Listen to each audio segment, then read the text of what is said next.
Hello friends, welcome back to our YouTube channel neo homeopathy. आज की इस video में हम सीबीसीडी के अकॉर्डिंग बीएचएमएस फर्स्ट ईयर के लिए पूरी ऑर्गेनन ऑफ मेडिसिन को देखेंगे। ये हमारी वन शॉट वीडियो होने वाली है। तो ये 30 टॉपिक्स जो हैं ये मोस्ट इंपॉर्टेंट है और फ्रिक्वेंटली पूछे जाते हैं एग्जाम में, तो इन्हीं सबको हम कवर करेंगे। सबसे पहला आता है biography of doctor Samuel Hahnemann. तो बायोग्राफी में हम सबसे पहले लिखेंगे कि सैमुअल हैनेमन सर का पूरा नाम क्या था। तो doctor Christian Friedrich Samuel Hahnemann इनका पूरा नाम था। बर्थ और डेथ की बात करते हैं तो बर्थ हुआ था 10 अप्रैल 1755 मिसेन इन सेक्सनी ऑफ जर्मनी। ठीक है, इसके बाद डेथ कब हुई थी तो 2 जुलाई 1843 में हुई थी। पेरिस फ्रांस के अंदर इनकी डेथ हुई थी। फैमिली हिस्ट्री की बात करें तो फादर का क्या नाम था, क्रिस्टियाना गॉडफ्रिड हैनेमन। और इनके पापा क्या काम करते थे तो ए पोर्सलिन पेंटर बाय प्रोफेशन। ठीक है, जो चीनी मिट्टी के बर्तन आते हैं उनको बनाते थे और उनको पेंट करते थे। मदर मदर क्या नाम था, Johanna Christiana Hahnemann. Belong to a middle class family in Meissen Germany. ठीक है, मिडिल क्लास फैमिली से ये लोग बिलोंग करते थे, मिसेन जर्मनी में ये लोग रहते थे। एजुकेशन की बात करें कि इन्होंने अपनी पढ़ाई कहाँ कहाँ से की है तो प्राइमरी एजुकेशन इन्होंने की है मिसेन टाउन स्कूल से। इसके बाद वो चले गए थे प्रिंस स्कूल मिसेन में। इसके बाद उन्होंने पढ़ाई की थी, अपनी मेडिसिन की पढ़ाई की थी, तभी तो डॉक्टर थे। तो उन्होंने लिप्जिग जो उनकी यूजी डिग्री थी वो ली थी यूनिवर्सिटी ऑफ लिप्जिग से। और जो पीजी की जो वो थी एमडी की जो डिग्री थी वो ली थी उन्होंने यूनिवर्सिटी ऑफ इन लार्गेन से। और कब ली थी, 1779 में ली थी।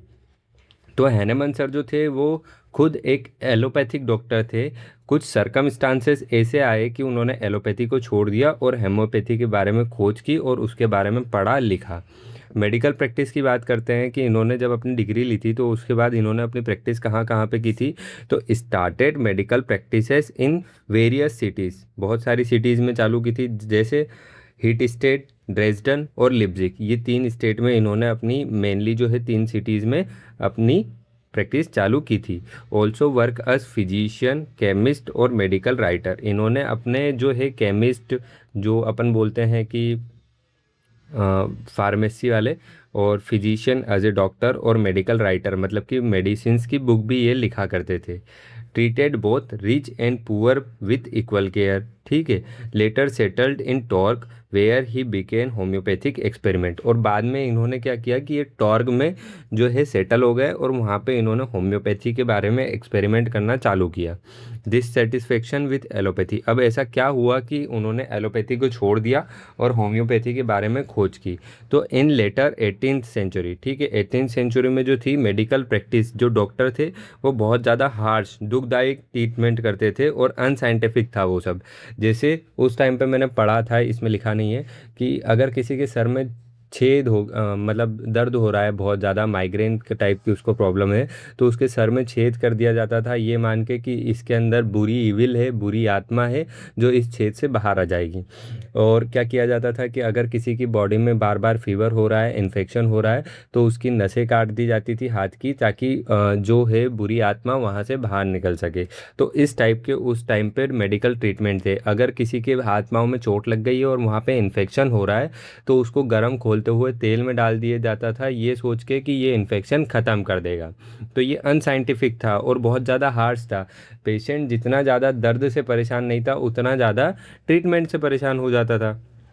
Become disillusioned with the harsh treatment of allopathy like blood letting, purging और emetics and uses the large doses of drug. और उस टाइम पे जो है बहुत ज़्यादा लार्ज डोज में जो है ड्रग्स को दिया जाता था। बिलीव्ड, क्या बिलीव किया जाता था, believe this method could more harm then good. Hahnemann sir ये बिलीव करते थे कि ये सारी जो टेक्निक्स है, जो मेथड है, वो इंसान को अच्छा करने की जगह बीमार कर देगी और ज़्यादा हार्म, नुकसान पहुंचाएगी। Abandoned regular medical practice temporary said. उस टाइम पे क्या किया कि हैनेमन सर ने फिर जो अपनी रेगुलर मेडिकल प्रैक्टिस थी उसको छोड़ दिया और बोला it is better to do nothing than to do harm. उन्होंने बोला कि किसी का बुरा करने से अच्छा कुछ भी ना करो। Turned to medical translator and research for better healing method. और हैनेमन सर ने क्या किया कि जो मेडिकल प्रैक्टिस को छोड़ दिया, वो एक मिडिल क्लास फैमिली से बिलोंग करते थे, तो उन्होंने मेडिसिन की बुकें ट्रांसलेट करना चालू किया ताकि उनकी अर्निंग हो, उनका घर चल सके। उसी के दौरान जो है उन्होंने होम्योपैथी के बारे में खोजा था जब वो क्यूलिन्स मटेरिया मेडिका को ट्रांसलेट कर रहे थे, वो अपन आगे देखेंगे। लैंग्वेजेस नोन, अब ट्रांसलेट करते थे तो जाहिर सी बात है कि बहुत सारी लैंग्वेजेस आती होगी, तभी एक लैंग्वेज को दूसरी लैंग्वेज में ट्रांसलेट कर पाते थे। तो fluent in more than dozens of language, मतलब 12 से भी ज़्यादा लैंग्वेज उनको आती थी, including German, French, English, Latin, Greek, Arabic. Worked as a translator to support himself, और उन्होंने क्या किया कि ट्रांसलेटर के रूप में काम करने लगे ताकि वो अपना घर चला सके। डिस्कवरी ऑफ होम्योपैथी, होम्योपैथी की डिस्कवरी हैनेमन सर ने कब की, कैसे की, कहाँ से की? तो वाइल ट्रांसलेटिंग क्यूलिन्स मटेरिया मेडिका, ठीक है, क्यूलिन्स जो थे वो एक लंदन में प्रोफेसर थे, तो उनकी मटेरिया मेडिका मतलब मेडिसिन की जो बुक थी उसको ट्रांसलेट कर रहे थे हैनेमन सर 1790 में। He experimented on himself with cinchona bark, और उन्होंने क्या किया कि अपने आप सिंकोना बार्क को खा के देखी। देखो इसको हम नेक्स्ट टॉपिक में बहुत डिटेल में समझेंगे, मैंने यहाँ पे शॉर्ट में लिखा हुआ है क्योंकि आपको एग्जाम में आंसर लिखना है, इसके हिसाब से मैंने ये नोट्स बनाए थे। तो मैं आपको शॉर्ट में बता देता हूँ कि हैनेमन सर ट्रांसलेटर का वर्क करने लगे थे तब वो एक बुक ट्रांसलेट कर रहे थे, क्यूलिन्स मटेरिया मेडिका। कब ट्रांसलेट कर रहे थे? 1790 में कर रहे थे। उसमें एक लाइन लिखी हुई थी कि सिंकोना बार्क जो है वो इंटरमिटेंट फीवर को क्योर कर देती है, क्योंकि उसका स्टोमक पे जो रिएक्शन है, जो टेस्ट है वो बिटर है और वो स्टोमक को स्ट्रेंथेंड कर देती है। अब इस लाइन से हैनेमन सर सेटिस्फाइड नहीं थे, वो बचपन से क्यूरियस इंसान थे, तो उन्होंने क्या किया, सिंकोना बार्क खुद खा के देखी कि मैं क्योर होता हूँ या नहीं होता हूँ। तो उन्होंने ये पाया कि जब भी मैं किसी हेल्थी इंसान के अंदर वो मेडिसिन दे रहा हूँ, तो वो सिंकोना बार्क जब भी दे रहे थे वो, तो उसके अंदर मलेरिया लाइक सिम्टम्स डेवलप हो रहे थे। तब जाके वो इस कंक्लूजन पे आए कि similia similibus curentur, likes cure likes, मतलब कि जो मेडिसिन या जो ड्रग किसी हेल्थी इंसान के अंदर जो भी सिम्टम्स प्रोड्यूस करने की पावर रखता है, वही सारे सिम्टम्स वो बीमार इंसान के अंदर क्योर करने की भी पावर रखता है। ठीक है, ये शॉर्ट में मैंने आपको बता दिया। Develop the idea of similia similibus curentur likes cure likes, this become the foundation of homeopathy. यही जो है यही फाउंडेशन है होम्योपैथी का। In 1796 publish the first article on homeopathy, 1796 में उन्होंने पहला आर्टिकल होम्योपैथी के बारे में पब्लिश किया। उसका नाम क्या रखा उन्होंने? Essay on a new principle for ascertaining the curative power of drug. ठीक है, क्या नाम रखा कि ये उन्होंने जो है हॉफलैंड जनरल में एक ऐसे के रूप में इसको दिया था, तो उन्होंने वही नाम रखा कि ये एक ऐसे है न्यू प्रिंसिपल जो उन्होंने खोजा था सिमिलिया सिमिलिबस क्यूरेंटर, न्यू प्रिंसिपल के ऊपर कि हम कैसे ड्रग्स की क्यूरेटिव पावर को जान सकते हैं। ठीक है, ये पूरा हिंदी में इसका ट्रांसलेशन है कि हैनेमन सर ने एक ऐसे लिखा था हॉफलैंड जनरल के अंदर कि हम कैसे नया प्रिंसिपल जो सिमिलिया सिमिलिबस क्यूरेंटर उन्होंने लाया था कि हम कैसे किसी भी ड्रग की क्यूरेटिव पावर को जान सकते हैं। इसके बाद published in Hufeland journal, this article marked and official birth of homeopathy. यही जो आर्टिकल है इसी को ऑफिशियल बर्थ ऑफ होम्योपैथी भी माना जाता है। इंपॉर्टेंट कंट्रीब्यूशन की बात करें कि हैनेमन सर ने होम्योपैथी को लेकर क्या क्या इंपॉर्टेंट कंट्रीब्यूशन किए अपनी पूरी ज़िंदगी भर, तो मैंने इसमें सब कुछ बहुत शॉर्ट शॉर्ट लिखा हुआ है। तो सबसे पहले तो वो खुद एक फाउंडर थे होम्योपैथी के, तो वही लिखेंगे। Introduce the concept of similia similibus curentur, ये भी आपको समझ गया कि कहाँ से आया similia similibus curentur, let like be cure by like. इसके बाद develop the method of drug dynamization and potentization, ये अपन इसी वीडियो में आगे डीपली समझेंगे। Opposite the harsh medical treatment practices like blood letting and purging, उन्होंने विरोध किया था हार्श मेडिकल प्रैक्टिसेस जो उस टाइम पे की जाती थी उसका। मेजर वर्क, उन्होंने कौन कौन से मेजर वर्क मतलब कि बुक पब्लिशेस की, तो 1810 में उन्होंने पब्लिश की first edition of Organon of medicine, जिसको जर्मन लैंग्वेज में क्या बोलते हैं, Organon of rational healing art, और इंग्लिश में क्या कहते हैं, ऑर्गेनन ऑफ मेडिसिन। इसके बाद उन्होंने जो है second, third, fourth, fifth, sixth 6 volume तक आए थे, और 5 वॉल्यूम जो है, फिफ्थ वॉल्यूम जो है वो हम सब पढ़ते हैं क्योंकि सिक्स्थ वॉल्यूम जो है वो उनके मरने के बाद पब्लिश हुआ था। ठीक है, वो जब शांत हो गए थे उसके बाद पब्लिश हुआ था, लेकिन सिक्स्थ एडिशन जो है वो कंप्लीट हो गया था 1842 में। लेकिन वो पब्लिश कब हुआ था? 1921 में। तो ये माना जाता है कि उसमें कुछ एफोरिज्म जो है वो सर्टेनली रीड रिटर्न है। सेकंड एडिशन कब आया था? 1819 में। थर्ड एडिशन कब आया था? 1824। Fourth edition 1829, fifth edition 1833, sixth addition.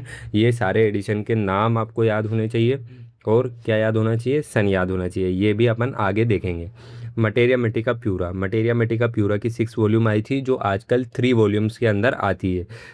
Chronic disease पे उन्होंने पूरी बुक लिखी थी क्रोनिक। अच्छा बताओ कि क्रोनिक डिसीज़ पे लिखना उनको इतना ज़्यादा ज़रूरी क्यों हो गया, ये अपन आगे पढ़ेंगे। लेकिन मैं यहीं पे देखो, उनकी बायोग्राफी में हम वो सब चीज़ें पढ़ते हैं जो हम होम्योपैथी के बारे में डीपली पढ़ेंगे आगे चल के। तो बायोग्राफी में इन शॉर्ट हम वो सब देखते हैं। तो मटेरिया मेटिका प्यूरा भी हमें डिटेल में देखनी पड़ती है मटेरिया मेटिका में, लेकिन क्रोनिक डिसीज़ जो है वो हम यहीं पे देखते हैं। क्रोनिक डिसीज़ क्या हुआ था कि हैनेमन सर जो स्टार्टिंग में प्रैक्टिस करते थे, तो acute disease, acute in the sense जिनका सडन ऑनसेट है, जो अभी अभी हुई है, मतलब यूँ मान के चलो कि 5-10 दिन में जो भी बीमारियाँ एक इंसान को हुई है, वो सारी की सारी हैनेमन सर से क्योर हो जा रही थी और रिपीट नहीं हो रही थी। लेकिन क्रॉनिक डिसीजेज जो किसी इंसान को लंबे समय से हैं, जैसे 1 साल 2 साल 5 साल, ऐसे वो सारी बीमारियां जो है वो सारी क्योर नहीं हो पा रही थी। क्योर तो हो रही थी लेकिन कुछ टाइम बाद वापस से रिटर्न हो रही थी। इसीलिए हैनेमन सर को क्रॉनिक डिसीज़ के ऊपर एक बुक लिखने की ज़रूरत पड़ी। अलग से उन्होंने उसके लिए खोजा कि क्रॉनिक डिसीज़ के ऊपर उन्होंने बुक लिखी, उसका नाम क्या था, chronic disease, their peculiar nature and their homeopathic cure. ठीक है। मैरिज की बात करते हैं। हैनेमन सर ने शादी कब कब की और कितनी बार की? तो हैनेमन सर ने 2 बार शादी की थी। पहली वाइफ का नाम क्या था, हेनरिएटा कुशलर नाम था। मैरिड इन 1782 में इनकी शादी हुई थी और उनसे 11 बच्चे थे इनको। सेकंड शादी जो है मेलेनी डी हार्वी से हुई थी। ये एक फ्रांस की आर्टिस्ट थी और इनकी मैरिज जो हुई थी वो 1835 में हुई थी और 1842 में हैनेमन सर चले गए थे। ठीक है, आपको याद होना चाहिए। तो ये जो मैरिज थी ये ओनली लीगल पेपर पे हुई थी। ठीक है, क्योंकि हैनेमन सर को फ्रांस जाना था इसलिए। और मेलिनी डी हार्वी जो थी वो हैनेमन सर के पास इलाज कराने आई थी। उस दौरान ये उनसे बहुत ज़्यादा प्रभावित हुई थी। इनसे शादी करने के बाद हैनेमन सर जो थे वो पेरिस चले गए थे और वहाँ पे उन्होंने अपनी मेडिकल प्रैक्टिस को कंटिन्यू किया था सक्सेसफुली। डेथ एंड लेगेसी की बात करें कि हैनेमन सर कब गए थे, तो हैनेमन सर 2 जुलाई 1843 में जो है चले गए थे इस दुनिया से। पेरिस से गए थे, फ्रांस पेरिस से गए थे, आप सभी को याद है। एट द एज ऑफ 88, उस टाइम की उनकी एज कितनी थी, 88। Known as father of homeopathy. और उनकी बर्थ एनिवर्सरी 10 अप्रैल को हम क्या बताते हैं, वर्ल्ड होम्योपैथी डे को सेलिब्रेट करते हैं।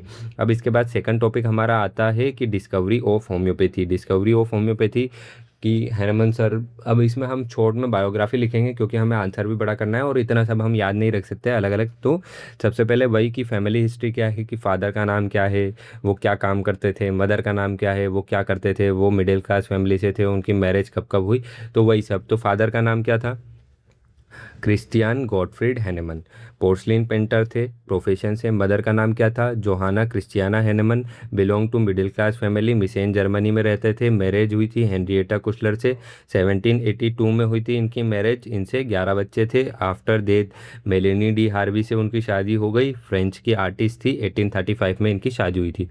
मेडिकल ट्रीटमेंट की बात करें तो लेट 1800 या 1700 भी आप लिख सकते हो। लेट 1700 मतलब कि वो 1800 में काउंट होता है। तो medical treatment were unscientific and harmful, जैसे ब्लड लेटिंग, पर्गिंग, ये सब कॉम्प्लेक्स मिक्सचर का यूज़ किया जाता था किसी भी इंसान को ट्रीट करने के लिए, जो बहुत ज़्यादा हार्मफुल था और अनसाइंटिफिक था। तो हैनेमन सर ने अपनी जो रेगुलर प्रैक्टिस थी वो छोड़ दी थी क्योंकि वो बहुत ज़्यादा डिससेटिस्फाइड थे इन सब से। उनको ये सब पसंद नहीं था और उन्होंने अपनी रेगुलर प्रैक्टिस छोड़ दी और मेडिकल ट्रांसलेटर का काम करने लगे। इसके बाद फिर उन्होंने की इंसिडेंट 1790 में जो हुआ था कि वो विलियम क्यूलिन मटेरिया मेटिका को ट्रांसलेट कर रहे थे, जिसमें लिखा था कि सिंकोना बार्क जो है वो मलेरिया का ट्रीटमेंट कर सकती है। कैसे कर सकती है, कि सिंकोना बार्क जो है वो काम करती है कि वो स्टमक को स्ट्रेंथ कर देती है, इसी वजह से वो जो है इंटरमिटेंट फीवर को क्योर कर लेती है। हैनेमन सर जो थे वो डिसएग्री करते थे इस जो उन्होंने एक्सप्लेनेशन दिया उससे। तो उन्होंने क्या किया कि खुद जो है अपने ऊपर एक्सपेरिमेंट किया, खुद मेडिसिन को खा के देखा और उसके बाद उन्होंने पाया कि उनके अंदर मलेरिया लाइक सिम्टम्स प्रोड्यूस हो रहे हैं। इसकी वजह से उन्होंने सिंकोना के एक्सपेरिमेंट के बाद हैनेमन सर इस कंक्लूजन पे आए कि सिमिलिया सिमिलिबस क्यूरेंटर पे आए। अब वो सब अपन आगे देखेंगे। तो द सिंकोना एक्सपेरिमेंट में क्या किया था हैनेमन सर ने, तो Hahnemann sir took cinchona bark in small doses while healthy. Hahnemann sir ने कब ली थी सिंकोना बार्क, जब वो हेल्थी थे। Develop symptoms of similar like malaria, तो उनके अंदर क्या सिम्टम्स डेवलप हुए, मलेरिया जैसे सिम्टम्स ही डेवलप हुए। इसके बाद चिल, फीवर, स्वेटिंग, इस टाइप के। Repeated the experiment with the same result, उन्होंने अलग अलग लोगों पे अलग अलग टाइम पे एक्सपेरिमेंट किया और उनको सेम रिजल्ट मिला, और इसी वजह से वो एक रेवोल्यूशनरी कंक्लूजन पे आए। किस कंक्लूजन पे आए वो? Similia similibus क्यूरेंटर। Law of conclusion क्या था उनका? Law of similia. A substance that can produce symptoms in healthy person can cure similar symptoms in sick person। उन्होंने बोला था कि कोई भी सब्सटेंस अगर हेल्थी पर्सन के अंदर कोई भी सिम्टम्स प्रोड्यूस कर सकता है तो वो सारे सिम्टम्स वो बीमार इंसान के अंदर क्योर भी कर सकता है। Formulated the basis of homeopathy, यही जो है यही बेसिक है होम्योपैथी का। Similia similibus curentur, let like be cure by like. इसके बाद आर्टिकल की बात करते हैं तो 1796 में जो है ऑफिशियल बर्थ है होम्योपैथी का। तो पहला जो है क्या आर्टिकल आया था? तो essay on new principle for ascertaining the curative power of drug. Publish कब हुआ था, किस में हुआ था? हॉफलैंड जर्नल में। और इस आर्टिकल को जो है हम ऑफिशियल बिगिनिंग ऑफ होम्योपैथी बोलते हैं। फर्दर डेवलपमेंट की बात करें कि बाद में हैनेमन सर ने इसमें क्या क्या डेवलपमेंट किए, तो जो हम 7 लॉ पढ़ेंगे होम्योपैथी के अंदर वही सब इसमें लिखा हुआ है। That concluded many drug provings on health human being, उन्होंने बहुत सारी मेडिसिन को प्रूव किया ताकि वो जो है जब उनके पास कोई आए तो वो उस ड्रग का यूज़ कर सके। Introduce the concept of potentisation, minimum dose, single remedies. ठीक है, सिंगल रेमेडी हैनेमन सर ने क्यों बोला था? क्योंकि इंसान एक है, बीमारी एक है, तो मेडिसिन भी एक होना चाहिए। मिनिमम डोज क्यों बोला था? क्योंकि उस टाइम पे बहुत ज़्यादा मात्रा में डोज दिए जाते थे जिससे इंसान सही नहीं होते थे और ज़्यादा बीमार हो जाते थे। तो हैनेमन सर ने बोला था कि मिनिमम डोज देना है इतना कि जितना इंसान क्योर हो जाए, इतना नहीं कि इंसान बीमार हो जाए। इसके बाद पोटेंटाइजेशन एक मेथड है जिससे होम्योपैथिक मेडिसिन की पावर को बढ़ाया जाता है। 1810 में जो है ऑर्गेनन ऑफ मेडिसिन का पहला एडिशन आया था जिसका नाम था ऑर्गेनन ऑफ रेशनल हीलिंग। इसको बाद में क्या बोला गया? ऑर्गेनन ऑफ मेडिसिन बोला गया। सिग्निफिकेंस की बात करें कि क्या सिग्निफिकेंस है होम्योपैथी का? The discovery of homeopathy provided a gentle, safer and holistic approach to healing. इसका क्या कंक्लूजन आया कि हैनेमन सर ने होम्योपैथी को खोजा जो एक बहुत आरामदायक, सेफियर और होलिस्टिक, जिसमें पूरे इंसान को एक ही माना जाता है। ऐसा नहीं कि अगर किडनी की बीमारी है तो नेफ्रोलॉजिस्ट को बुलाएंगे, सर की बीमारी है तो न्यूरोलॉजिस्ट को बुलाएंगे, हार्ट की बीमारी है तो कार्डियोलॉजिस्ट को बुलाएंगे। उन्होंने बोला था कि इंसान एक है, बीमार एक ही इंसान है, बीमारी पूरे शरीर में एक ही है, तो हमें मेडिसिन भी एक देना है। इसी को हमने होलिस्टिक अप्रोच बोला था। ठीक है, homeopathy continues to be practice world wide based on his principle. और हैनेमन सर के बताए हुए 7 प्रिंसिपल थे, उसके ऊपर बेस्ड करके होम्योपैथी जो है पूरे वर्ल्ड में प्रैक्टिस की जाने लगी और जर्मन से इंडिया तक आ गई।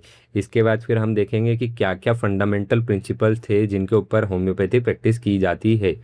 तो सबसे पहले आता है हमारा फंडामेंटल प्रिंसिपल होता क्या है। ठीक है, अब आप मान के चलो कि एक घर है। ठीक है, तो एक घर कहाँ पे खड़ा है? 4 पिलर पे खड़ा है, 6 पिलर पे खड़ा है। तो ऐसे ही होम्योपैथी है, तो होम्योपैथी 7 बेसिक पिलर्स पे खड़ी है, 7 लॉस पे खड़ी है, उनको हम फंडामेंटल प्रिंसिपल्स बोलते हैं। तो homeopathy is based on certain fundamental principle which are different from those of other schools of medical treatment. ठीक है, यही फंडामेंटल प्रिंसिपल्स जो हैं होम्योपैथी को अलग करते हैं बाकी सिस्टम ऑफ मेडिसिन से। आयुर्वेदा, आइसोपैथी, एलोपैथी, इन सब से अलग करते हैं होम्योपैथी को, क्योंकि इसमें ये 7 रूल्स जो हैं इनको फॉलो किया जाता है। This fundamental principles were discussed bye Hahnemann in different section of Organon of medicine and philosophy. This R S follow. तो हैनेमन सर ने इन सबको अलग अलग सेक्शंस में जो है बताया है ऑर्गेनन ऑफ मेडिसिन को। अब ये समझो कि हैनेमन सर को ऑर्गेनन ऑफ मेडिसिन उस टाइम पे लिखने की ज़रूरत क्यों पड़ी? क्योंकि उस टाइम पे डॉक्टर्स को यही नहीं पता था कि मेरा मेन गोल क्या है, मुझे करना क्या है। ठीक है, मुझे बीमार इंसान को क्योर करना है तो कैसे भी क्योर करना है, ये सब उस टाइम के मेडिकल प्रैक्टिशनर्स जो डॉक्टर्स थे उन सबको पता नहीं था। हैनेमन सर ने इसीलिए अपनी पैथी को सही रखने के लिए बुक लिखी कि आपको कैसे एक होम्योपैथी को प्रैक्टिस करना है, आपको कैसे एक पर्सन को होम्योपैथिक मेडिसिन देना है। ठीक है, इसी को हैनेमन सर ने डिफरेंट अलग अलग एफोरिज्म में बताए थे। अब मैं आपको बताता हूँ एफोरिज्म क्या होते हैं। जैसे हम गीता में देखते हैं, रामायण में देखते हैं कि जो हमारी ओरिजिनल गीता और रामायण है वो श्लोक्स में लिखी हुई है, संस्कृत में लिखी हुई है, श्लोक में लिखी हुई है। श्लोक इन द सेंस कि वो अपने आप में एक कंप्लीट पैराग्राफ है और वो अगले पैराग्राफ से इंटरकनेक्टेड है। ऐसे ही होम्योपैथी में एफोरिज्म 1 2 3 4 लिखे हुए हैं। ठीक है, 292 एफोरिज्म है ऑर्गेनन ऑफ मेडिसिन में, तो वो अपने आप में ही हर एक एफोरिज्म कंप्लीट है, लेकिन वो इंटरलिंक है अगले एफोरिज्म से। ठीक है, मतलब अगले श्लोक से। तो सबसे पहले हमारे पास 7 लो क्या आते हैं, ये मैं शॉर्ट में यहीं पे बता देता हूँ कि law of similia. Law of similia क्या होता है, अभी पढ़ के आए कि सिमिलिया सिमिलेबस क्यूरेंटर, समान से समान की चिकित्सा। यही जो है ये एक बेसिक फंडामेंटल प्रिंसिपल है होम्योपैथी का, कि कोई सी भी मेडिसिन या ड्रग अगर किसी इंसान के अंदर किसी सिम्टम्स को प्रोड्यूस कर रही है, हेल्थी ह्यूमन बीइंग के अंदर, तो वो सिक पर्सन के अंदर उन्हीं सारे सिम्टम्स को क्योर करेगी। इसके बाद लो ऑफ सिंप्लेक्स। सिंप्लेक्स का मतलब क्या होता है, single simple remedy at a time. Simplex का मतलब होता है कि हमें सब कुछ सिंपल रखना है। अब सिंपल क्यों रखना है, सिंगल मेडिसिन क्यों देना है, क्योंकि हमने मेडिसिन को जो है एक टाइम पे एक मेडिसिन को एक इंसान के अंदर प्रूव किया है, तो हमें सारे सिम्टम्स जो मिलेंगे वो किसके मिलेंगे, उसी सिंगल मेडिसिन के मिलेंगे, दो मेडिसिन के नहीं मिलेंगे। उसके बाद फिर इंसान एक है, ठीक है, इंसान के अंदर जो वाइटल फोर्स है वो एक है। वाइटल फोर्स को ऐसे समझो, आत्मा। आगे हम समझेंगे डिटेल में कि वाइटल फोर्स जो है, आत्मा एक है, इंसान एक है, शरीर एक है, तो हमें एक टाइम पे एक ही मेडिसिन को देना है। Law of minimum. Law of minimum मैंने आपको बहुत अच्छे से समझाया पीछे, कि उस टाइम पे जो है डोज बहुत ज़्यादा दिए जाते थे, तो हैनमन सर को ये बोलना पड़ा कि आपको मिनिमम डोज देना है। Minimum dose in the sense कितना मिनिमम, इतना कि बस इंसान जो है वो क्योर हो जाए, उसको जो है साइड इफेक्ट ना हो। Doctrine of drug proving. Doctrine of drug proving क्या होता है, तो हैनमन सर ने ये भी बताया था कि अगर आप किसी ड्रग को प्रूव कर रहे हो, क्योंकि उस टाइम पे तो होम्योपैथी नई नई चली थी, तो किसी को ड्रग्स के बारे में पता ही नहीं था, तो अगर आप ड्रग को प्रूव कर रहे हो तो आपको कैसे उस ड्रग को प्रूव करना है, ये सब हैनमन सर ने बताया था ड्रग प्रूविंग में, कि आपको किन किन चीज़ों का ध्यान रखना है, आपको किस किस इंसान के अंदर जो है ड्रग प्रूविंग करना है, आप कैसे किसी इंसान को मेडिसिन देंगे, कैसे सिम्टम्स को नोट करेंगे, ये सब उन्होंने बताया था ड्रग प्रूविंग के अंदर। इसके बाद उन्होंने बताया था कि थ्योरी ऑफ क्रॉनिक डिसीज हमने आगे डिस्कस कर लिया। थ्योरी ऑफ वाइटल फोर्स मैंने आपको बता दिया है कि वाइटल फोर्स जो है एक तरीके से हम जो है उसे आत्मा बोल सकते हैं। ठीक है, इसके बाद doctrine of drug dynamisation. Drug dynamisation और ड्रग पोटेंटाइजेशन एक ही बात है, या फार्मेसी में भी पढ़ के आओगे। यहाँ पे शॉर्ट में बता देता हूँ कि ड्रग डायनामाइजेशन का मतलब होता है कि होम्योपैथिक मेडिसिन जो भी आपने खोजी है उसकी पावर को आप कैसे बढ़ाओगे, कैसे किसी पेशेंट को डिस्पेंस करोगे, ये सब हम क्या में पढ़ते हैं, ड्रग डायनामाइजेशन में पढ़ते हैं। अब इन सबको हम डिटेल में पढ़ेंगे कि लो ऑफ सिंप्लेक्स क्या होता है। Homeopathy is a medical system based on rule similia similibus curentur. Homeopathy जो है एक मेडिकल सिस्टम है जो किस रूल के ऊपर बेस है, सिमिलिया सिमिलिबस क्यूरेंटर। ये तो आपको याद ही होना चाहिए, अभी तक 3 से 4 बार मैंने बोल दिया, तो आपको पता होना चाहिए सिमिलिया सिमिलिबस क्यूरेंटर मतलब क्या होता है। लाइक्स क्योर लाइक्स, और होम्योपैथी इसी बेसिक प्रिंसिपल के ऊपर काम करती है। The word homeopathy comes from Greek word. Homeopathy जो है वो कौन से वर्ड से लिया गया है, ग्रीक वर्ड से लिया गया है। Homoios means similar and pathos means suffering. Homoios का मतलब क्या होता है, सिमिलर समान। पैथोस का मतलब क्या होता है, सफरिंग डिसीज। सो होम्योपैथी का मतलब क्या हो गया, similar suffering. Homeopathy can be describe as a method of treatment where medicines are chosen because their effect are similar to the symptoms of patient। Homeopathy एक ऐसा मेथड ऑफ ट्रीटमेंट है जिसमें हम मेडिसिन को चूज करते हैं जो similar symptoms produce करती है पेशेंट के अंदर। ठीक है, एक्सप्लेनेशन क्या है कि a medicine that produce symptoms in healthy person can cure similar symptoms in sick person. वही है कि अगर कोई ड्रग, हम कोई मेडिसिन अगर हम किसी हेल्थी पर्सन के दे रहे हैं और उसने मान लो कि 3 4 सिम्टम्स प्रोड्यूस किए, जैसे उसमें हमने देखा कि उसको बुखार आ रही है, बार बार आ रही है, रोज़ शाम को आ रही है। ठीक है, ये हमने देखा, उसको सर्दी हो रही है, उसका सर दर्द हो रहा है, उसका पाँव दर्द हो रहा है। तो ये चारों पांचों सिम्टम्स जिस भी पेशेंट के हमें अंदर देखने को मिलेंगे, उस पेशेंट को हम वो मेडिसिन प्रिस्क्राइब कर देंगे। इसी को हमने क्या बोला, समान से समान की चिकित्सा, सिमिलर सिमिलबस क्यूरेंटर, लाइक्स क्योर लाइक्स। ठीक है, समझ गए होंगे आप सब। एक्सप्लेनेशन क्या है, cinchona bark causes fever like symptoms in healthy person, cures intermittent fever in patient. तो सिंकोना बार क्या करती है, फीवर लाइक सिम्टम्स को प्रोड्यूस करते हैं किसी भी हेल्थी पर्सन के अंदर, तो वो इंटरमिटेंट फीवर को क्योर भी कर देती है पेशेंट के अंदर। इसके बाद लो ऑफ सिंप्लेक्स मैंने आपको शॉर्ट में बता दिया कि हमें एक टाइम पे एक सिंगल सिंपल रेमेडी देना है, और वो क्यों देना है वो मैंने शॉर्ट में बता दिया। अब अपन पढ़ लेते हैं। Another important part of Hahnemann treatment method was his rule. जो दूसरा था कि हैनेमन सर के ट्रीटमेंट का पार्ट, दूसरा रूल क्या था हैनेमन सर का, मोस्ट इंपॉर्टेंट, पहला हमने देख लिया, दूसरा क्या था कि वो एक समय पर एक इंसान को एक ही मेडिसिन देते थे, to give only one remedy at a time.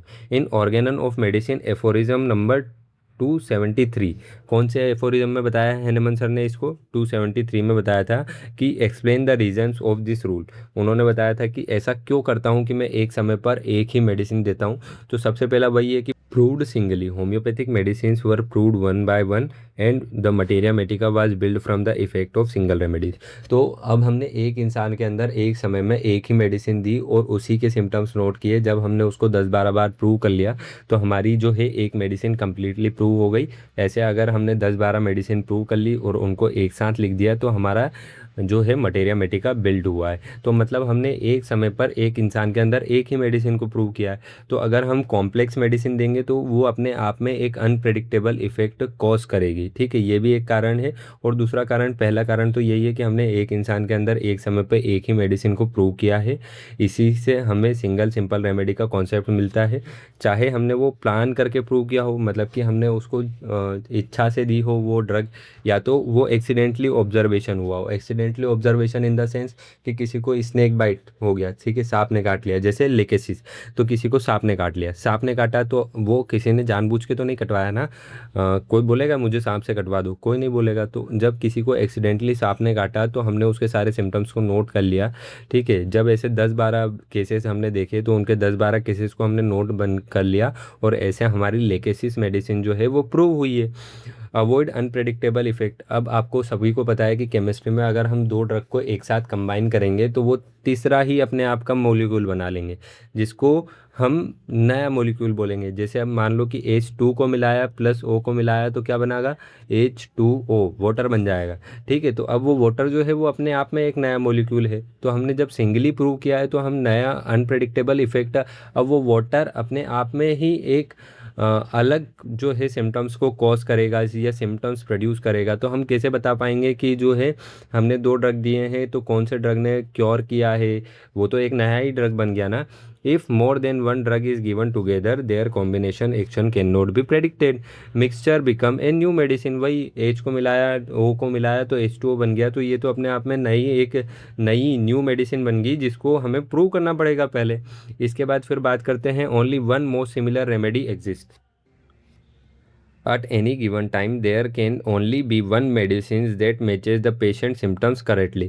ठीक है, तो अब ये समझो इंसान एक है, वाइटल फोर्स एक है, तो एक समय पर एक इंसान के अंदर एक ही मेडिसिन मैच कर सकती है। हैनेमन सर ने ये बोला था कि जो मेडिसिन क्लोजली मैच करेगी उस पेशेंट के सिम्टम्स पे उसी को हम उस पेशेंट को देंगे तो वो क्योर हो जाएगा। Clarity in treatment. अगर मान लो कि हमने 3-4 मेडिसिन दे दी, चलो मान लो A भी दे दी, B भी दे दी, C भी दे दी एक पेशेंट के अंदर और पेशेंट ठीक भी हो गया, तो अब हमें कैसे पता लगेगा कि कौन सी मेडिसिन ने काम किया? A ने काम किया, B ने काम किया, C ने काम किया। तो अगर नेक्स्ट टाइम हमारे पास कोई पेशेंट आएगा तो हम उसे कौन सी मेडिसिन देंगे? हमें फिर से तीनों ही देनी पड़ेगी। इसी के कारण हैनेमन सर ने बोला था कि हमें एक समय पर एक ही मेडिसिन देना चाहिए। If more than one medicine is given the doctor can not know which one actually cured the patient, losing valuable future guidance. Vital force is one, वही मैं बार बार बोल रहा हूँ कि आत्मा, वाइटल फोर्स जो है वो एक है।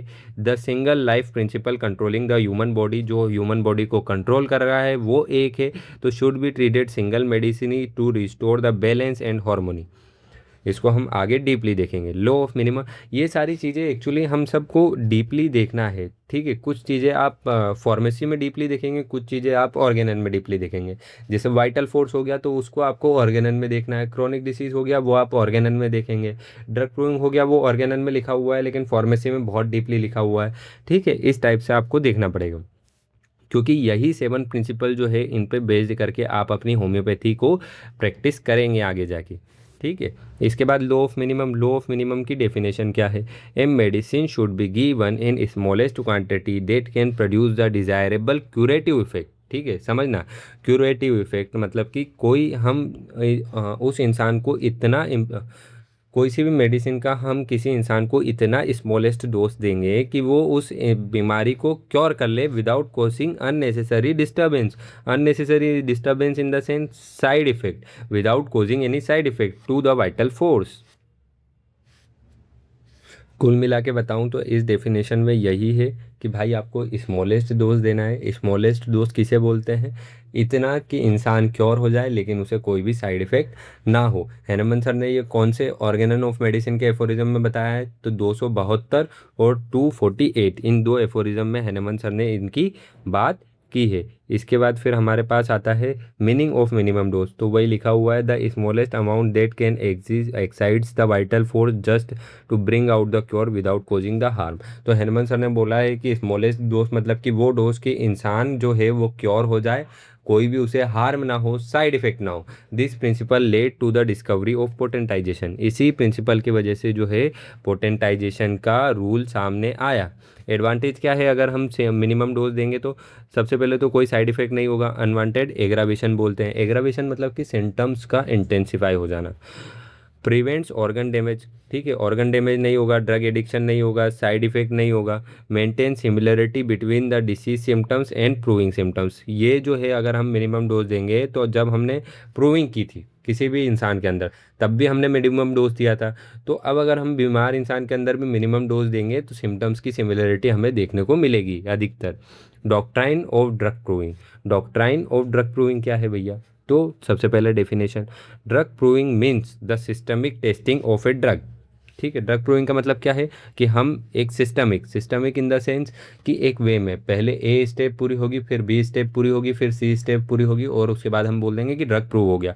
तो ड्रग प्रूविंग जो है एक सिस्टमिक टेस्टिंग है एक किसी भी ड्रग की हेल्थी ह्यूमन बींग के अंदर, drug on healthy human being to find out is disease producing power, कि कोई भी ड्रग जो है किसी इंसान के अंदर कौन सी बीमारी को प्रोड्यूस कर सकता है। क्योंकि आपको पता है कि हेल्थी ह्यूमन बींग के अंदर जो भी डिसीज़ कोई ड्रग प्रूव करेगा वही डिसीज़ जो है वो बीमार इंसान के अंदर क्योर भी करेगा। पैथोजेनेटिक इफेक्ट भी बोलते हैं उसको हम, which also reveals the disease curing power according to the law of similars, वही लिखा हुआ है। तो एक बार शॉर्ट में समझो, ड्रग प्रूविंग जो है वो एक सिस्टमिक टेस्टिंग है किसी भी ड्रग की हेल्थी ह्यूमन बींग के अंदर, ताकि हम उस ड्रग की डिसीज प्रोड्यूसिंग पावर को जान पाएँ। डिसीज प्रोड्यूसिंग पावर को क्यों जानना है? क्योंकि जब हम डिसीज प्रोड्यूसिंग पावर को जान लेंगे तो वही उस ड्रग की डिसीज क्योरिंग पावर होगी according to law of similars. Purpose क्या है ड्रग प्रूविंग का? ठीक है, तो पर्पस क्या है? To know the complete medical properties of drug. अगर हम ड्रग प्रूविंग कर रहे हैं तो हम उसके सारे सिम्टम्स को जान पाएंगे। To know the complete medical properties of a drug, to record all possible symptoms, सभी सिम्टम्स को हम रिकॉर्ड कर लेंगे, फिजिकल हुए या मेंटल हुए। To obtain reliable knowledge from homeopathic prescription, ताकि हम जो है बीमार कोई भी पेशेंट हमारे पास आए तो हम, हाँ, मतलब रिलायबल इन द सेंस हम भरोसा कर सके उस ड्रग के ऊपर, क्योंकि हमने उसको बार बार प्रूव किया है और बार बार हमें वो सिम्टम्स देखने को मिले हैं। तो हमें पता है कि ये सिम्टम्स जो हमें सामने दिख रहे हैं ये इस मेडिसिन से क्योर हो जाएंगे। रिलायबल जिसके ऊपर हम भरोसा कर सकें। Why proved on human being, human being के ऊपर ही क्यों प्रूव करना है? हम बीमार इंसान के ऊपर क्यों, मतलब हम एनिमल्स के ऊपर क्यों प्रूव नहीं कर सकते, हम ह्यूमन बींग के ऊपर ही क्यों प्रूव करते हैं? तो भाई देखो, एनिमल की जो है एनाटॉमी डिफरेंस होती है और ह्यूमंस की जो है वो एनाटॉमी डिफरेंस होती है। तो अगर हम किसी ड्रग को एनिमल के अंदर दे रहे हैं तो वो हो सकता है कि ह्यूमंस के अंदर अलग तरीके से काम करे। एनिमल्स जो है वो हमसे बात नहीं कर सकते कि मेरा सर दर्द हो रहा है, मेरा पाँव दर्द हो रहा है, ठीक है, तो वो हमें मेंटल सिम्टम्स नहीं बता सकते कि मेरे को प्यास लग रही है, ठीक है, तो वो हमें मेंटल सिम्टम्स नहीं बता सकते। ये भी एक बात है कि वो हमें मेंटल सिम्टम्स नहीं बता सकते, केवल और केवल हम सब्जेक्टिव सिम्टम्स को देख सकते हैं जो हमें दिख रहे हैं। फाइन डिटेल्स एंड मॉडलिटीज़ को नहीं बता सकते। Fine details and modalities in the sense, modalities का मतलब होता है एग्रावेशन और एम्लोरेशन। एग्रावेशन का मतलब होता है किसी भी सिम्टम्स का इंटेंसिफाई हो जाना, एग्रावेशन का मतलब होता है कम हो जाना। अब मान लो कि एग्रावेशन हो गया। एग्रावेशन क्या हुआ? किसी को पाँव में दर्द हो रहा था, हमने XYZ मेडिसिन दी, उसके पाँव का दर्द बढ़ गया, तो इसको क्या बोलेंगे? एग्रावेशन। ठीक है, अगर हमने उस वो मेडिसिन दी और उसके बाद उस पेशेंट का जो है पाँव का दर्द कम हो गया, तो इसको क्या बोलेंगे? एम्लोरेशन। ये जानवर, कोई भी जानवर हमें बोल के बता सकता है क्या कि मेरा दर्द बढ़ गया या मेरा दर्द कम हो गया? Can not be obtain from animals. इसके बाद क्या है, why proved on healthy human being. अब मान लिया चलो ठीक है सर कि हम इंसान के ऊपर ही प्रूव करेंगे, लेकिन हम बीमार इंसान के ऊपर क्यों नहीं प्रूव कर सकते, हम हेल्थी इंसान के ऊपर ही क्यों प्रूव करते हैं, क्वेश्चन आया। तो सबसे पहली चीज़ कि बीमार इंसान जो है वो पहले से ही बीमार है, उसके अंदर पहले से ही सिम्टम्स प्रोड्यूस है। तो अगर हम उसे मेडिसिन के सिम्टम्स भी दे देंगे, मेडिसिन दे देंगे और मेडिसिन ने सिम्टम्स प्रोड्यूस किए, तो दोनों मिक्स हो जाएंगे। ठीक है, सबसे पहला तो यही है कि drug symptoms mix with disease symptoms. ठीक है, ड्रग के जो सिम्टम्स है वो डिसीज सिम्टम्स के अंदर साथ मिक्स हो जाएंगे।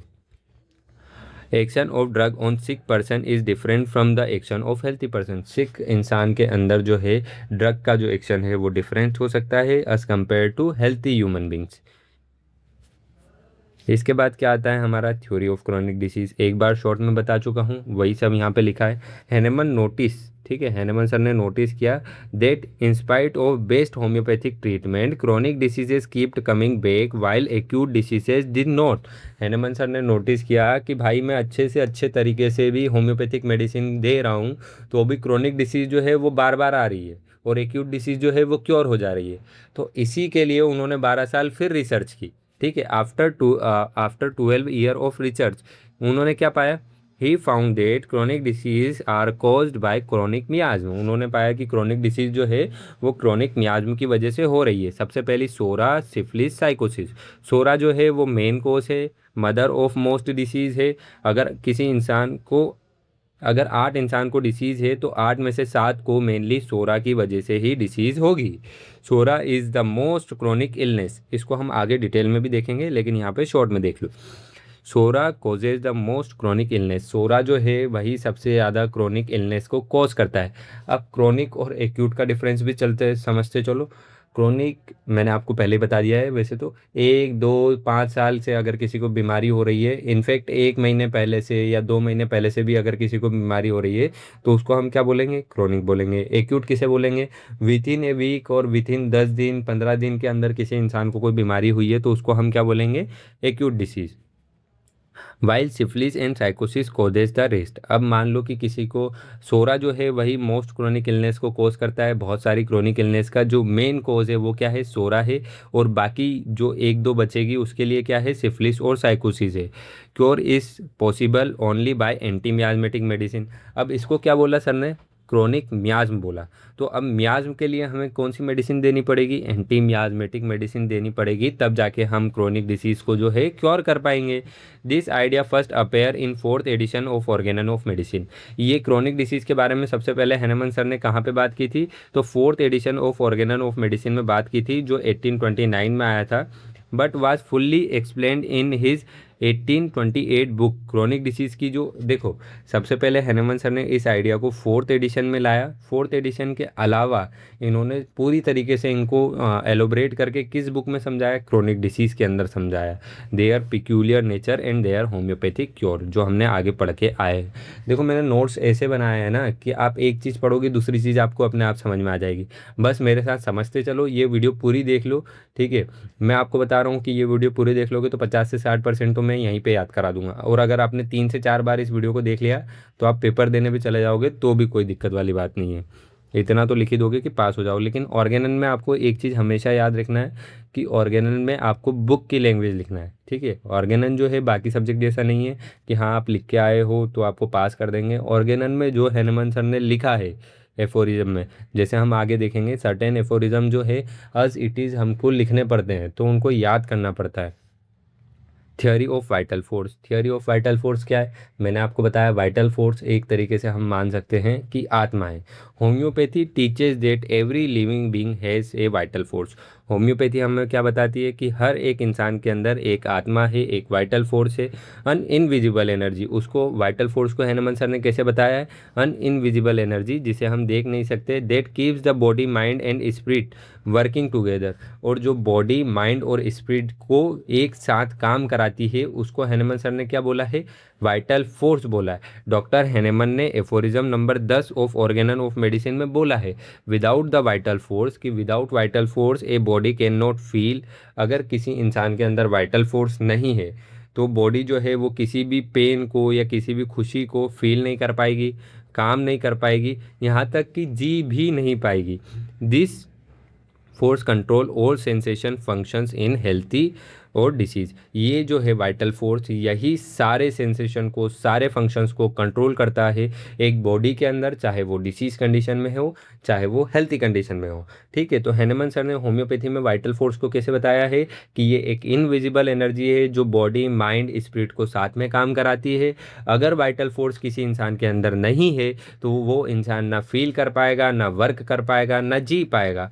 वाइटल फोर्स जो है वही एक इंसान के अंदर सारे सेंसेशन और फंक्शंस को प्रोड्यूस कराने के लिए जो है रिस्पॉन्सिबल रहती है, चाहे वो हेल्थी कंडीशन में हो चाहे वो डिसीज कंडीशन में हो।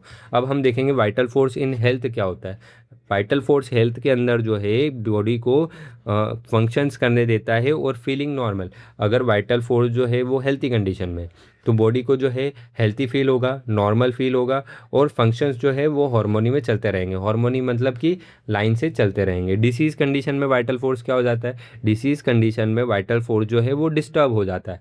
इसको भी हम आगे डिटेल में देखेंगे। वाइटल फोर्स बहुत इंपॉर्टेंट टॉपिक है, ठीक है, यहाँ पे शॉर्ट में समझ लो ये, क्योंकि क्या होता है ना कि एग्जामिनर पूरे लिख के आ जाएगा explain the cardinal principles of homeopathy, तो आपको पूरा लिखना पड़ेगा। या तो फिर उसने खाली ये बोल दिया वाइटल फोर्स को समझाओ, तो आपको इतना भी याद रह गया तो चलेगा 5 नंबर में। ठीक है, इस हिसाब से आपको याद रखना है। In disease condition vital force is disturb by harmful dynamic influences causing abnormal sensation and function. This appears in the body as a symptoms which together form the disease. अब वाइटल फोर्स डिस्टर्ब हुआ, vital force किसको control करता है, body को control करता है। तो सबसे पहले वाइटल फोर्स डिस्टर्ब हुआ जिसने बॉडी के फंक्शंस को डिस्टर्ब किया। बॉडी के फंक्शन डिस्टर्ब हुए तो हमें क्या देखने को मिलेंगे, साइंस एंड सिम्टम्स देखने को मिलेंगे। जब साइंस एंड सिम्टम्स देखने को मिले उनको ही हमने क्या बोल दिया, डिसीज बोल दिया। क्योर के अंदर क्या होता है, recovery happens only when the vital force regain balance. If it is too weak no medicine can help. ठीक है, वाइटल फोर्स क्योर में क्या होता है कि वाइटल फोर्स जो है वो वापस से अपनी बैलेंस स्टेट में आ जाता है, हेल्थी स्टेट में आ जाता है। लेकिन अगर वाइटल फोर्स बहुत ज़्यादा वीक है, ठीक है, तो कोई भी मेडिसिन उसकी हेल्प नहीं कर सकती। ये हैनेमन सर ने बोला था। This idea was first introduce. ठीक है, अब वाइटल फोर्स की बात हैनेमन सर ने सबसे पहली बार कहाँ पे की थी, तो जैसे क्रोनिक डिसीज की 4th एडिशन में की थी, ऐसे वाइटल फोर्स की 5th एडिशन में की थी। This idea was first introduce in the 5th edition 1833 of Organon of medicine, vital force and later called vital principle. 6th edition में उसका नाम क्या कर दिया था, वाइटल प्रिंसिपल कर दिया था। अच्छा, इसका कारण क्या था, वाइटल फोर्स, फोर्स को किसी सोर्स की ज़रूरत होती है, ठीक है, लेकिन वाइटल प्रिंसिपल, प्रिंसिपल को किसी सोर्स की ज़रूरत नहीं होती है, इसीलिए उन्होंने 6th एडिशन में उसको वाइटल प्रिंसिपल कर दिया था। In 6th edition it gives homeopathy and non materialistic views of disease. Non materialistic in the sense, अब आप एलोपैथी में जाओगे तो वो आपको एंटीबायोटिक देंगे। उनके हिसाब से क्या होता है कि कोई भी डिसीज़ अगर आपको XYZ हुई है तो उसका कारण बैक्टीरिया, वायरस, फंगस, पैरासाइट है, ठीक है। लेकिन होम्योपैथी क्या मानती है कि सबसे पहले वाइटल फोर्स रीअरेंज हुआ था, उसके बाद जो है किसी भी ऑर्गेनिज्म ने एक्ट किया। अच्छा, इसका एक बहुत अच्छा मेरे को लगता है कि मान लो कि अगर किसी बैक्टीरिया, वायरस, फंगस, प्रोटोजोआ किसी ने भी XYZ डिसीज़ क्योर कॉज करी है किसी पेशेंट के अंदर, अब अपन भी उस पेशेंट के पास जाते हैं तो वो डिसीज़ अपने को नहीं होती है। क्यों नहीं होती है, क्योंकि हमारा वाइटल फोर्स जो है वो स्ट्रॉन्ग इनफ है, ठीक है। उसको इम्यूनिटी बोल सकते हो आप, जो एलोपैथी में बोलते हैं कि इम्यूनिटी जो है वो स्ट्रॉन्ग है, इसलिए वो जो है वो हमारे ऊपर एक्ट नहीं कर पा रहा है। लेकिन हैनेमन सर ने बोला था उस टाइम पे कि ये वाइटल फोर्स है जिसकी वजह से कोई भी मेडिसिन, मतलब कोई भी डिसीज़ जो है वो हमें नहीं हो रही है। Non materialistic view of disease making treatment gentle and rational. इसके बाद क्या होता है, डॉक्ट्राइन ऑफ ड्रग डायनामाइजेशन होता है। ड्रग डायनामाइजेशन, ड्रग पोटेंटाइजेशन क्या होता है भैया, तो आगे देखते हैं अपन। इन होम्योपैथी डायनामाइजेशन और पोटेंटाइजेशन, ठीक है, डायनामाइजेशन को ही पोटेंटाइजेशन बोलते हैं, पहली चीज़ पेपर में कंफ्यूज नहीं होता है, ठीक है। In homeopathy dynamization is the process of developing the hidden medicinal power of a substance. Crude substance often have little और no medical effect, but after dynamization they become powerful healing remedies. तो Hahnemann sir ने बोला था कि dynamisation या potentisation एक ऐसी process है जिसके द्वारा हम जो मेडिकल पावर है एक ड्रग के अंदर, उसको हम बाहर ला सकते हैं। जो हिडन, छुपी हुई मेडिकल पावर है किसी ड्रग के अंदर, वो हम बाहर ला सकते हैं। क्रूड सब्सटेंस में क्या होता है, crude substance in the sense कि crude substance in the sense कि जैसे का तैसा।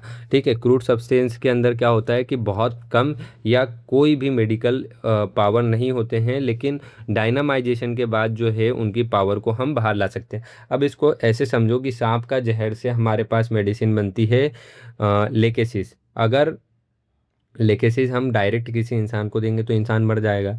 इससे अच्छा हम उसको डायनामाइजेशन और पोटेंटाइजेशन करेंगे देंगे तो वो इंसान की डिसीज क्योर हो जाएगी। ठीक है।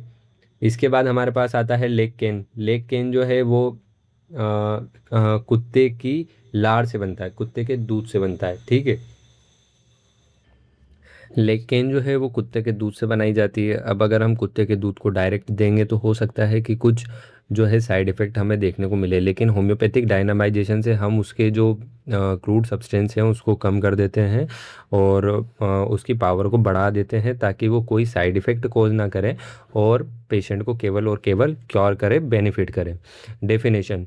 डेफिनेशन क्या है इसकी? It is the process of preparing medicine so that they become therapeutically active. ये एक प्रोसेस है मेडिसिन को बनाने की जिससे हम मेडिसिन को थेरेपेटिकली, मतलब कि मेडिसिन बना सके, मतलब कि उनको जो है हम थेरेपी के लिए यूज़ कर सकें, बीमार इंसान के ऊपर यूज़ कर सकें, हार्मलेस हो वो, इफ़ेक्टिव हो। Even if they were poisonous, अगर चाहे वो पॉइजनस भी क्यों ना हो, जैसे लेकेसिस का एग्जांपल दिया था, तो भी उनकी पॉइजनस को हमने इनएक्टिव कर दिया और क्रूड फॉर्म में हमने उसको यूज़ नहीं किया, पोटेंटाइजेशन किया ताकि वो इंसान को केवल और केवल बेनिफिट करे और हम उसको मेडिसिन के रूप में यूज़ कर सकें। स्टाउट क्लोज ने भी इसकी एक मेडिसिन की डेफिनेशन दी थी पोटेंटाइजेशन की। तो potentization is a mathematical and mechanical process. Mathematical और मैकेनिकल प्रोसेस है। मैथमेटिकल क्यों है? क्योंकि ये आपको समझना पड़ेगा कि इसमें कुछ पार्ट मैथमेटिक्स का यूज़ किया जाता है कि 1:9 रेशो रहेगा, 1:100 रहेगा, 1:500 रहेगा, 5000 रहेगा, क्या रेशो रहेगा, ये आपको समझना पड़ेगा। और मैकेनिकल क्योंकि आप इसको हाथ से थोड़ा काम करते हैं, इसीलिए homeopathic potentization is a mathematical mechanical process that change crude substance in the sense inert substance, crude, inert and poisonous substance into safe, effective and easily absorbed homeopathic remedy में हम इन्हें चेंज कर देते हैं। क्रूड मतलब कि जैसे का तैसा वो सब्सटेंस था, उसमें हमने कोई चेंज नहीं किया। Inert, inert in the sense कि उसकी कोई भी मेडिसिनल पावर जो थी वो एक्टिव नहीं थी और वो पॉइजनस था, लेकिन हमने जैसे उसको पोटेंटाइजेशन किया, पोटेंटाइजेशन की मेथड की, तो वो सेफ हो गया, इफेक्टिव हो गया और इजीली बॉडी के अंदर एब्जॉर्ब हो सकता है, ऐसा वो होम्योपैथिक रेमेडी बन गई। Method of potentisation. तो मेथड ऑफ पोटेंटाइजेशन हमारे पास दो है, ट्राइचूरेशन, सक्शन। ट्राइचूरेशन का हम क्या यूज़ करते हैं? इनसोल्यूबल सब्सटेंस के लिए जो सोल्यूबल नहीं है। Grinding with sugar of milk हमने इसमें यूज़ किया है। सक्शन, सक्शन मतलब क्या होता है? हम सक्शन उस चीज़ के लिए यूज़ करते हैं जो सोल्यूबल हो। ऐसे याद कर लो, सक्शन सोल्यूबल, ट्राइचूरेशन इनसोल्यूबल। ठीक है। तो सक्शन में हम क्या करते हैं? सेकिंग करते हैं मेडिकल सब्सटेंस की विथ एल्कोहल और water. Objective of potentization, potentization का क्या क्या ऑब्जेक्टिव है? तो वही सब जो हम ऊपर पढ़ के आए। Reduce material quantity of drug, avoid unwanted aggravation and side effect. हम मटेरियल क्वांटिटी की ड्रग को कम कर देते हैं जिसकी वजह से हमें कोई भी साइड इफेक्ट देखने को नहीं मिलता है, एग्रावेशन देखने को नहीं मिलता है। Make the drug dynamic in nature, act on vital force to cure disease. अब इसको आपको समझना पड़ेगा कि डायनेमिक क्या होता है। डायनेमिक इन द सेंस की फोर्स इन मोशन। ठीक है, जो भी चीज़ें मोशन में काम कर रही है जिन्हें हम देख नहीं सकते लेकिन जिनका इफेक्ट है। अब इसको ऐसे समझो कि हमने एक फैन का स्विच ऑन किया। ठीक है, स्विच ऑन किया, अब बिजली गई और पंखा घूमा। आपको बिजली जाती हुई दिखी? नहीं दिखी, लेकिन आपको एक्शन दिखा कि हाँ मैंने स्विच ऑन किया तो पंखा घूमा। तो इसको हमने डायनेमिक एक्शन बोला है। तो अब वाइटल फोर्स जो है वो डायनेमिक नेचर का है, डायनेमिक है नेचर में, तो उसे कोई भी मेडिसिन अगर क्योर करेगी तो वो भी डायनेमिक होनी चाहिए। इसीलिए हम डायनेमिक उस मेडिसिन को करने के लिए किसका यूज़ करते हैं? पोटेंटाइजेशन का यूज़ करते हैं। Convert poisonous into safe medicine, अगर कोई भी पॉइजन है तो उसको सेफ मेडिसिन में वो कन्वर्ट कर सकता है, जैसे arsenic, lachesis. Active medically inert substance, inert substance जो रहते हैं मेडिकली इनर्ट रहते हैं क्रूड फॉर्म में, तो उनको एक्टिव करने का भी काम करती है, जैसे चारकोल। Lycopodium, silicea. सिलीशिया जो है वो रेत से बनती है। अब रेत आप नॉर्मल किसी इंसान को दो, कोई मेडिकल ले, हम उसको यूज़ कर सकते हैं क्या? नहीं कर सकते हैं। ऐसे ही चारकोल, चारकोल जो रहता है वो कोयला रहता है, कोयले से बना हुआ रहता है। तो कोयले को आप नॉर्मली दो, कोई डिसीज़ को क्योर करेगा? नहीं करेगा। तो यही सब चीज़ें हैं कि जो क्रूड सब्सटेंस में मेडिकल एक्टिविटी उनकी इनर्ट थी, उनको हमने एक्टिव कर दिया पोटेंटाइजेशन के थ्रू। इसके बाद आता है कि ऑर्गेनन। अब ये समझो कि ऑर्गेनन का मतलब क्या है, हैनमन सर ने ऑर्गेनन ऑफ मेडिसिन ही क्यों नाम दिया। तो ये भी एक बहुत इंपॉर्टेंट चीज़ होती है कि ऑर्गेनन ही क्यों, बाकी और कुछ क्यों नहीं। होम्योपैथिक बुक नाम क्यों नहीं दिया, कुछ और क्यों नहीं दिया, ऑर्गेनन ही क्यों दिया। तो वर्ड मीनिंग समझो सबसे पहले। The word Organon is a Greek word. Organon जो है वो भी ग्रीक वर्ड है। डिराइव्ड फ्रॉम ऑर्गेनम, कहाँ से लिया गया है? ऑर्गेनम से लिया गया है। जिसके ये मीनिंग होते हैं, पहला होता है लिटरेरी वर्क। लिटरेरी वर्क मतलब कि लिटरेचर लिखा हुआ, ठीक है। किसी ने अपनी जो भी सोच थी उसको अगर लिटरेचर के फॉर्म में लिखा है, बुक पब्लिश की है, तो उसको हम क्या बोलते हैं? Literary work. Method of scientific investigation, कि किसी ने किसी चीज़ को कैसे खोजा, साइंटिफिक रूप से हमने किसी चीज़ को कैसे इन्वेस्टिगेट किया, उस चीज़ को भी हम ऑर्गेनन बोलते हैं। Instrument of thought, system of logic, इसको भी हम जो है वो ऑर्गेनन बोलते हैं। Instrument of thought in the sense कि हम कैसे सोच रहे हैं, system of logic in the sense कि हम कैसे लॉजिक लगा रहे हैं। जैसे अब मानो कि हैनमन सर ने कैसे लॉजिक लगाया कि मैंने सिंकोना बार्क दी, अलग अलग इंसान को दी, सेम जो है मेरे को इफेक्ट देखने को मिला। फिर उन्होंने अलग अलग ड्रग देखे होंगे कि सिंकोना बार्क से ही तो थोड़ा ना देखा होगा, उन्होंने आर्सेनिक देके देखा होगा, लाइकोपोडियम देके देखा होगा, लेकेसिस देके देखा होगा, ठीक है, एकोनाइट देके देखा होगा, बेलाडोना देके देखा होगा, बहुत सारे ड्रग देखे देखे होंगे। उसके बाद उनको पता लगा होगा कि नहीं यार, सबसे एक ही इफेक्ट देखने को मिलता है कि जो है वो डिसीज़ जो है प्रोड्यूस कर रहे हैं एक ह्यूमन बीइंग के अंदर, उसी डिसीज़ को जो है वो सिक इंसान के अंदर क्योर कर देते हैं। तब जाके वो एक निष्कर्ष पे आए थे। तो ये सिस्टम ऑफ लॉजिक भी है एक। आर यूजेस क्या बोलते हैं? An instrument for effecting in best manner a certain end, किसी भी चीज़ को हम कैसे ख़त्म कर सकते हैं, कैसे हम किसी को पढ़ा के उस चीज़ को ख़त्म कर सकते हैं, इसका एक बेस्ट इंस्ट्रूमेंट को जो है वो ऑर्गेनन ऑफ मेडिसिन है। ऑर्गेनन उसको हम बोलते हैं, ठीक है। तो आप समझ गए कि ऑर्गेनन का मतलब क्या है।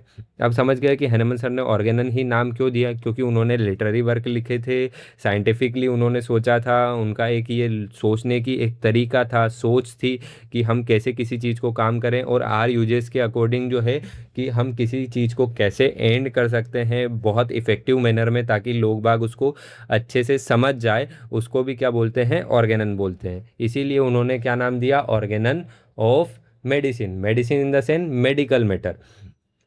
अब अच्छा, मानो कि उनको ये सब चीज़ें कहाँ से पता लगी, सोर्सेज क्या है ऑर्गेनन का। वैसे तो ये फालतू टॉपिक लगता है मेरे को, लेकिन एग्जाम में पूछा जाता है, इसीलिए पढ़ा रहा हूँ। This word was first use by Aristotle. किसके द्वारा यूज़ किया गया था? एरिस्टोटल के द्वारा ये यूज़ किया गया था। एरिस्टोटल कौन था? एक ग्रीक फिलोसोफर था। फिलोसोफर इन द सेंस जो फिलोसॉफी झाड़ता है, ठीक है, हमेशा कुछ भी सोचता रहता है। He gave the title Organon to his literary work on logic. उन्होंने एक लॉजिक के ऊपर बुक लिखी थी, ठीक है, लिटरेरी वर्क किया था, उसको नाम क्या दिया था? ऑर्गेनन नाम दिया था। इसीलिए हैनमन सर उनसे इन्फ्लुएंस हुए थे और उन्होंने अपनी बुक को नाम क्या दिया? ऑर्गेनन दिया। एक और साइंटिस्ट हुए लॉर्ड फ्रांसिस बेकन। उन्होंने एक बुक लिखी लॉजिक के ऊपर लेटिन भाषा में, उसको उन्होंने क्या नाम दिया? नोवम ऑर्गेनम नाम दिया। ये सेकंड, इसका जो सेकंड बुक का जो वॉल्यूम था उसका नाम क्या था? इंस्टारेशो मैग्नम का जो ये था, ये सेकंड वॉल्यूम था।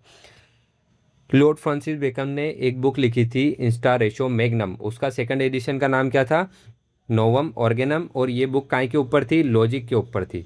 तो हैनमन सर इन दोनों से प्रभावित हुए और उन्होंने अपनी बुक का नाम क्या दिया? ऑर्गेनन नाम दिया। यही सब इसमें लिखा हुआ है। The very comment of R Hughes is very interesting. जो आर यूजेस सर थे उन्होंने बहुत एक अच्छा कमेंट किया था कि लॉजिक, लॉजिक को उन्होंने बताया था कि लॉजिक क्या है?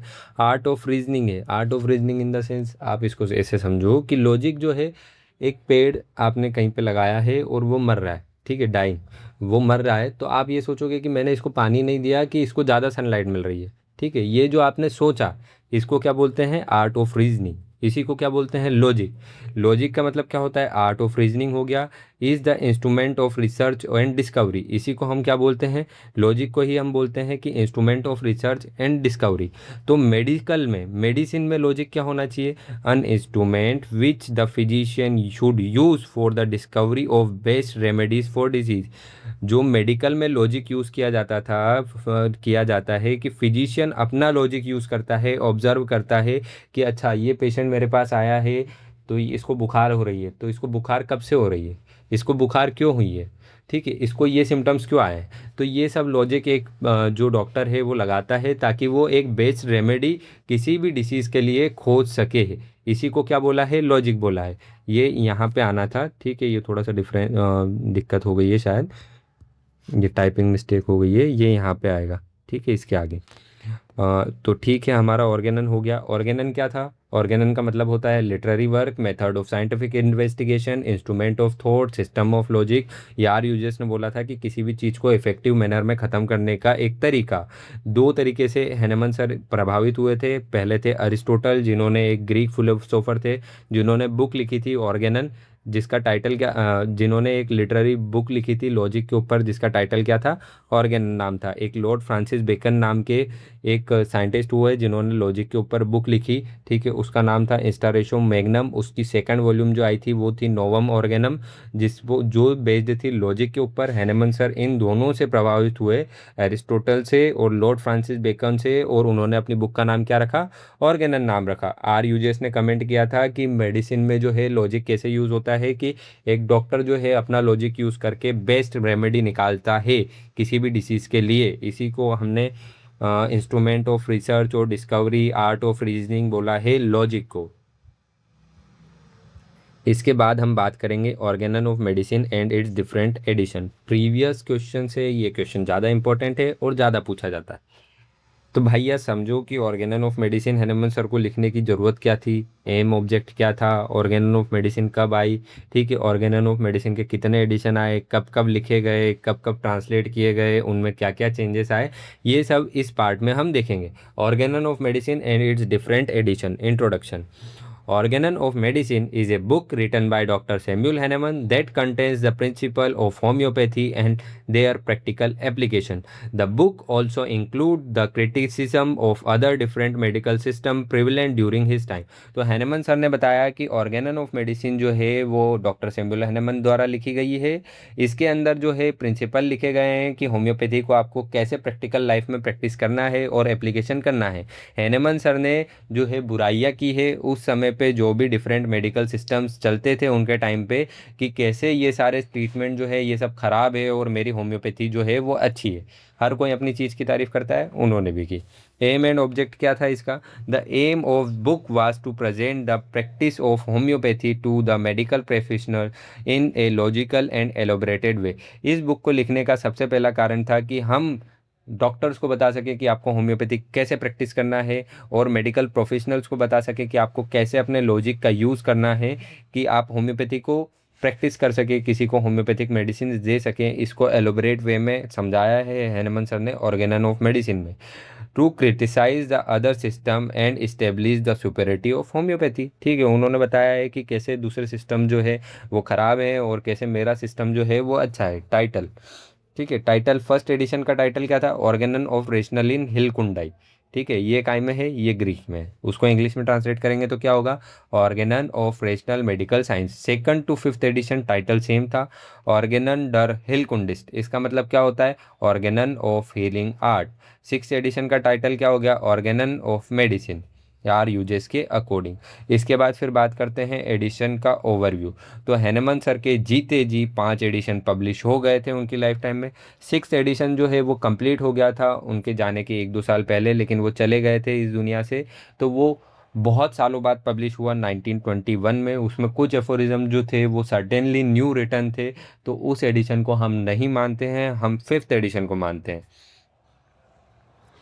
एडिशन को अब हम डिटेल में देखेंगे कि फर्स्ट एडिशन का टाइटल क्या था, वही था ऑर्गेनन डर ग्रेशनलिन हिलकुंडे